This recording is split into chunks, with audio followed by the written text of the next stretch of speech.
Thanks, Pierre, and thanks for coming along and thanks for the opportunity. My talk will be looking at the future of forests in the light of anthropogenic global warming, and I've... Apple? Don't want an apple. I'll begin in just a minute. Okay. We're looking at global warming, in particular reference to southwestern Australia, but fairly briefly because everybody knows about that stuff, I guess. A little bit about the fact that forest management can be very positive in the light of global warming. But then I'm going to talk a little bit about the issue of what we do in response to global warming and the idea of mitigation, but more specifically adaptation actions. I'll be concluding by saying that if we're looking at our priorities for action in terms of adaptation, we need to be looking at forest protection before forest restoration, before improved forest management. If we don't do that, we're likely to get perverse emission outcomes in our, as a result. Now, the science of the greenhouse effect was settled before the science of evolution. The explanation and theory of the effect goes back around 200 years with Joseph Fourier's work proposing how greenhouse gases influence the Earth's climate. Experimental verification of the cause was published in the same year as The Origin of Species.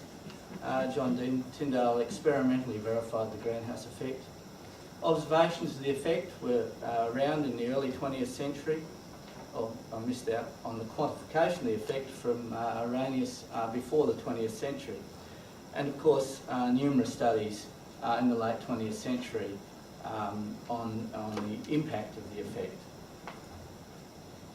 And world leaders were well aware of climate change and global warming a long time ago. This isn't a quote from me or Julia Gillard or anyone. This is from Lyndon Baines Johnson, who was around before many of us in the audience were born, and quite an important statement from 1965. Of course, there is an issue that ocean mixing does delay Earth's atmospheric warming for some decades, and that's very troubling for politics. But everybody does know about what to do about global warming, and this has been on the web for some years. There's 10 issues that I'd just like to concentrate on: forest protection, restoration and improved forest management in this talk. In the light of global warming, reducing emissions must be core forest policy. It's possible. We need to remember that emitting fossil carbon is the same effect of emitting ecosystem carbon. It's all carbon dioxide in the end. But we have some control in our forest management. And forest management, of course, can be positive for emission targets. So putting a price on emissions, which we can call pollution, and a value on retaining ecosystem carbon would have to be a good practice. Allocation of value, of course, requires translation into policy. And if we get our prioritisation wrong, we might end up with some perverse outcomes, which would be a worry, considering we're spending a bit of time and effort in trying to deal with bringing down our emissions. We need to think a little bit about time and value, and I appreciate Mike's talk, which gave that historical perspective of time and value. And this is a little quote from granite outcrops of water supplies from the rock catchments published in 1937, of the rock being valueless except as a water catchment area. Of course, nowadays we see this place, Chittacooping, which is one of the outcrops in the wheat belt, where 1% of the landscape has these granite outcrops, but about 17% of the flora occur in those. They've got many values, and things have changed about how we look at values. And of course, while the Walpole-Moorluck National Park was very early set aside as a national park and valued, those values have translated into it being the second most visited tourist destination in Western Australia now. So these old growth forests have become quite important. But there's some other views about old growth forests and forests in general, and the idea of climate refugia is becoming quite prominent in the literature. Refugia are now thought of as a vital component of climate change adaptation strategies and considered to be crucial for priority conservation and management areas. And in particular, the retention of native forests have high value for forest biodiversity that are dependent on refugia. And for as long as possible under global warming. Of course, the problem with global warming under our circumstances is that it's a one-way street for as far as our time frames are considered. But old growth forests as refugia are important because they're more structurally diverse, they're better at moisture retention, they're less water demanding, they're more fire resilient, and they're more stable thermodynamically than regrowth forest. And they also have much higher carbon stores and more phylogenetic relics. They're very important in terms of biodiversity.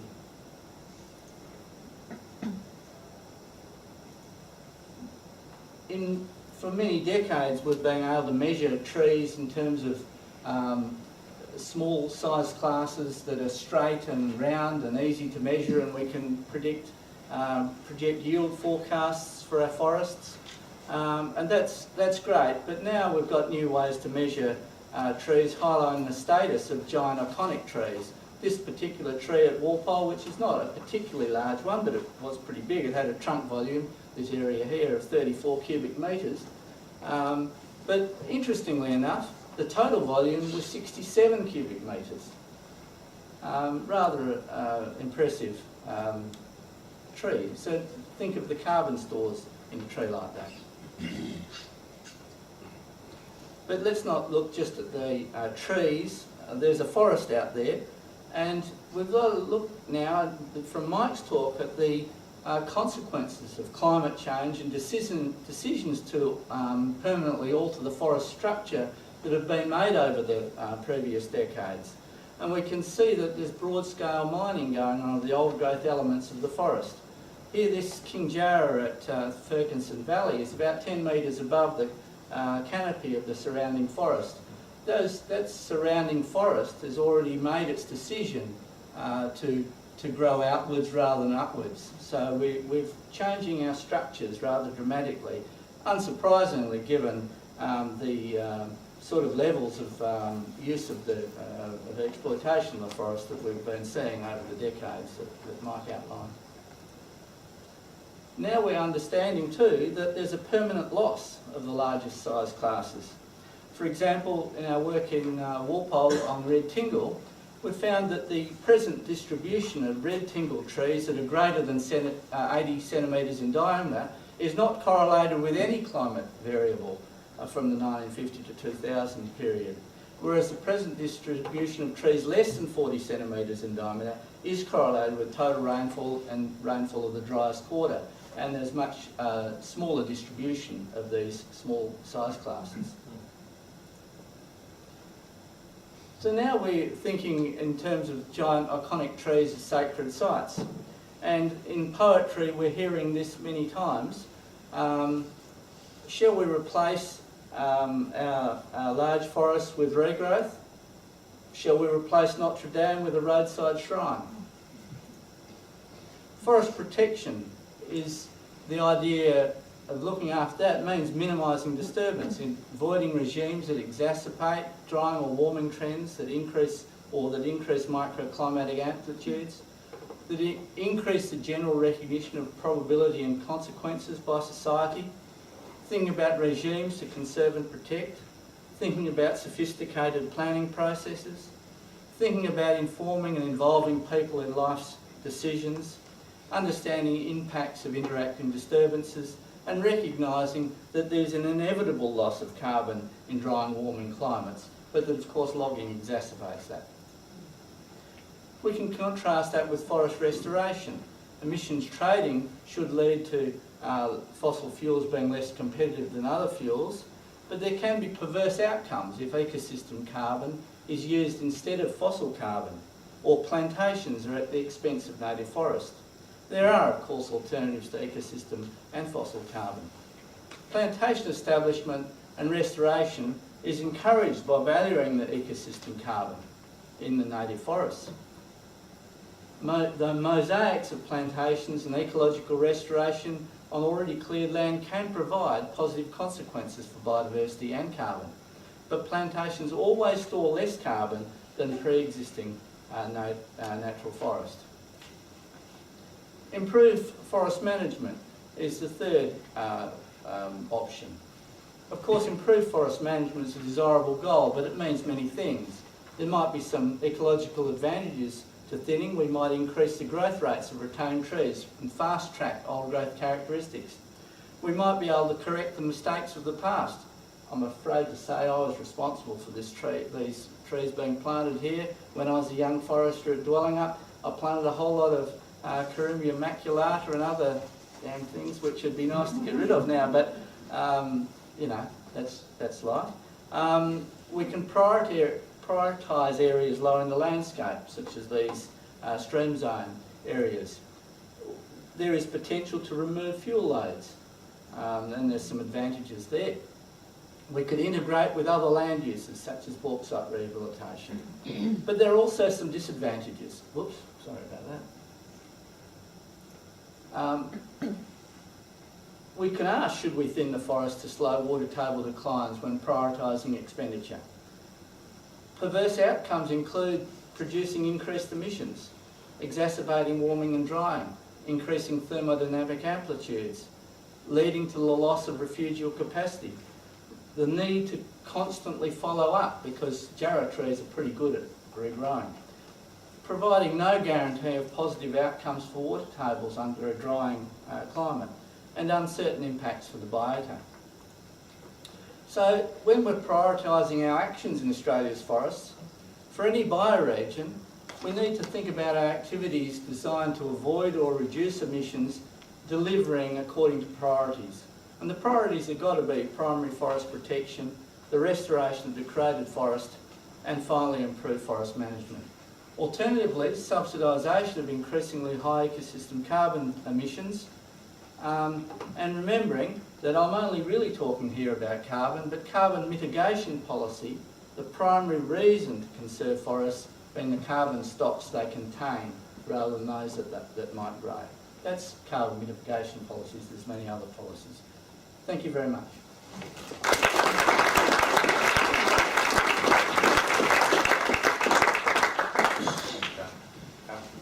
Some questions? Just quickly, I've asked one before, but Grant, you listed a number of pros for thinning in, say, overstock jarrah, and a number of cons. Personally, are you for it or against it? Well, I'd like to know. As a researcher, I'd like to understand it better. And I think I'd draw attention to Mike's end comment that it would be nice to involve people who are experts in other aspects of forest management than just yield modellers to understand what's going on in the forests.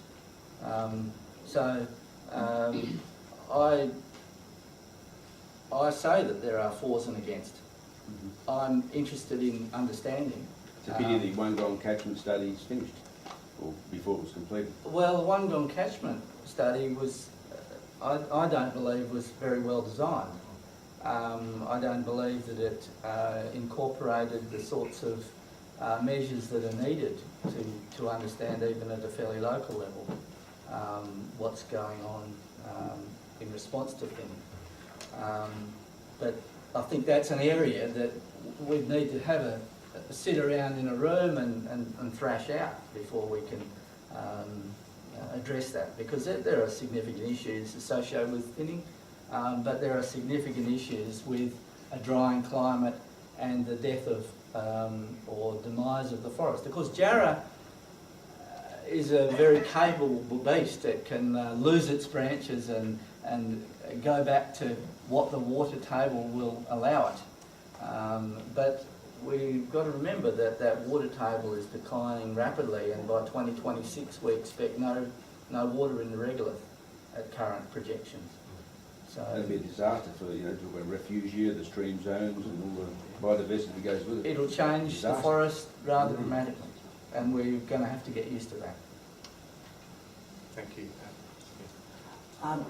Grant, how accurate are ideas about shifting climate bands, and can forest protection actually accommodate those shifting climate bands where you'd see forest types actually shifting probably southwards as there's a rainfall decline in the northern part and a relative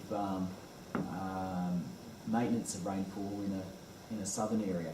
Can that then change? That's actually a very difficult question to answer, and I don't think I can answer it, but I can say that the old growth forest gives us the best chance for being able to follow that those isohyet shifts, because that's the most resilient of the forests. But there are two factors that are important in southwestern Australia, and that is fire and water, water tables, and those factors are going to, I suspect, lead to unpredictable outcomes over the coming decades. Okay. Yes, one here and then afterwards. Yeah, I just wondered if you can offer an opinion on what seems to be a disconnect between the obvious nature of the evidence and political and departmental decision makers being unable to accept these complexities and realities when they draft up plans. And I am talking about all the politicians who are not in this room, of course. But there does seem to me to be people who offer future plans on the basis of preliminary experiences which flow into the new plans and ignore the nature of the evidence that you're proposing today. And that's not just yours, but the whole phalanx of science and experiences that are now coming to the table. Is there a disconnect in your opinion, or will this stuff actually be received on its merit? There is a disconnect, and the disconnect is getting harder to deal with because change is more rapid now. I think that's all I can say. It is concerning that because of the speed of climate change and the historical legacy, we do have severe issues to deal with in the southwest forests. And dealing with them is not going to be trivial. We'll get one question up here, but before we do, can I ask Mark and Mike to grab a chair and position yourself, because we're going to try and move seamlessly a little bit now to the panel phase. And yes, we've got, so there are several questions that we're going to pick up, and can we start with yours, Sue? Thank you. My question is, when you talk about improved forest management, right? What does it mean exactly for those of us who are not that familiar with forestry? And from a long-term perspective, are you thinking about like customize the management of specific blocks of forest, or what is it? Improved forest management is like motherhood. It's something that's highly desirable. So it's just a term like sustainability. It's nice to get improved forest management, meaning it's nice to get the forest being able to, from the perspective of ecosystem management, for it to be able to look after itself. So I think any approach leading to a forest being able to look after itself, I would consider to be improved forest management. But there are other ways of looking at improved forest management. For example, we might wish to get to a normal forest or a sustained yield of particular types of products. there's many other ways to look at improved forest management. And that's why I think it can be a dangerous term.